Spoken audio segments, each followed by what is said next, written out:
বিসমিল্লাহির রাহমানির রাহিম। সূরা ইয়াসিন পবিত্র কুরআনের একটি অত্যন্ত গুরুত্বপূর্ণ সূরা। এই সূরায় আল্লাহ তাআলা মানুষকে সত্যের পথে চলার আহ্বান জানিয়েছেন এবং স্মরণ করিয়ে দিয়েছেন যে একদিন সবাইকে তার কাছেই ফিরে যেতে হবে।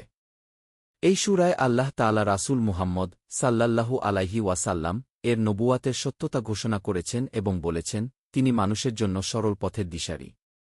এরপর একটি জনপদের ঘটনা উল্লেখ করা হয়েছে যেখানে আল্লাহর প্রেরিত বার্তাবাহকদের মানুষ অস্বীকার করেছিল। কিন্তু একজন ঈমানদার ব্যক্তি সাহসের সঙ্গে মানুষকে আল্লাহর দিকে আহ্বান করেছিলেন।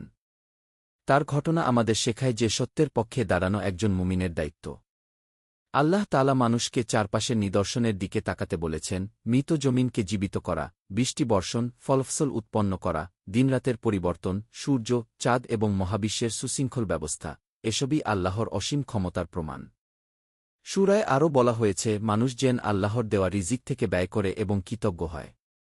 যারা সত্যকে অস্বীকার করে তারা নিজেদেরই ক্ষতি করে। কিয়ামতের দিন সিংহায় ফু দেওয়া হবে।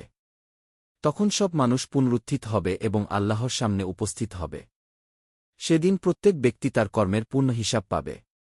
নেককারদের জন্য থাকবে জান্নাতের অফুরন্ত শান্তি ও আনন্দ, আর যারা অবাধ্যতা করেছে তাদের জন্য থাকবে কঠিন শাস্তি। সূরা ইয়াসিন শেষে আল্লাহ তাআলা ঘোষণা করেন যে তিনি যখন কোনো কিছু সৃষ্টি করতে চান তখন শুধু বলেন হও, আর তা হয়ে যায়। বিসমিল্লাহির রাহমানির রাহিম। পরবর্তী জীবন, পুনরুত্থান এবং বিচার দিবস পবিত্র একটি অত্যন্ত গুরুত্বপূর্ণ সূরা।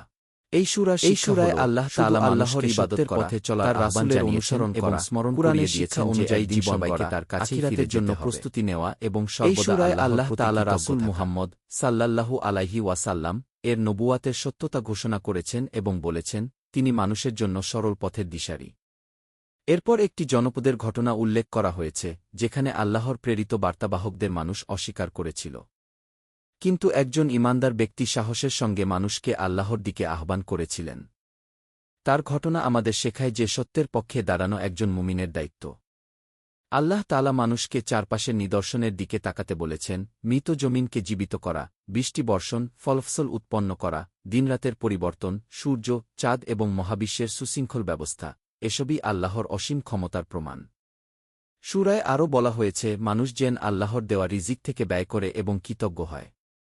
যারা সত্যকে অস্বীকার করে তারা নিজেদেরই ক্ষতি করে। কিয়ামতের দিন সিংহায় ফু দেওয়া হবে। তখন সব মানুষ পুনরুত্থিত হবে এবং আল্লাহর সামনে উপস্থিত হবে। সেদিন প্রত্যেক ব্যক্তি তার কর্মের পূর্ণ হিসাব পাবে। নেককারদের জন্য থাকবে জান্নাতের অফুরন্ত শান্তি ও আনন্দ, আর যারা অবাধ্যতা করেছে তাদের জন্য থাকবে কঠিন শাস্তি। সূরা ইয়াসিন শেষে আল্লাহ তাআলা ঘোষণা করেন যে তিনি যখন কোনো কিছু সৃষ্টি করতে চান তখন শুধু বলেন হও, আর তা হয়ে যায়। তাই মৃত্যু পরবর্তী জীবন, পুনরুত্থান এবং বিচার দিবস আল্লাহর জন্য মোটেও কঠিন নয়। এই সূরার শিক্ষা হল শুধু আল্লাহর ইবাদত করা, তার রাসূলের অনুসরণ করা, কুরআনের শিক্ষা অনুযায়ী জীবন গড়া, আখিরাতের জন্য প্রস্তুতি নেওয়া এবং সর্বদা আল্লাহর প্রতি কৃতজ্ঞ থাকা।